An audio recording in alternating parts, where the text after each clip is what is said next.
Bamunini Dennis. Bamunini zviri musi bo umutange musuri wadahera si muneda kanene mune mosha neni chichwiitika alright haiwa ndasvika zvekutaura banda yozokudziya kuti zvesva mukataura mufamily meeting munana mama ndakazvinzwa mashoko enyesa mukataura ndinawo but then ndine surprise yenyu. Look at this video. Can you see it? Muri nyatsoona zviri clear. Amir. Maona ndiani aripo? Amir. Ndati maona ari kubuda. Ndokumbura mudelete. Handina chando delete. Izvi zvinoparadza upenyu hwangu hwakawanda please.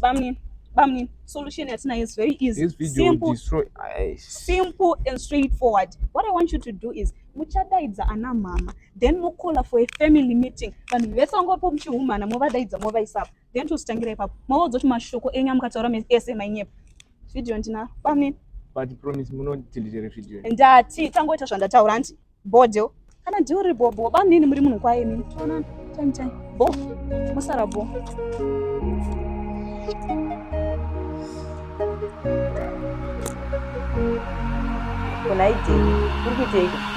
My sister.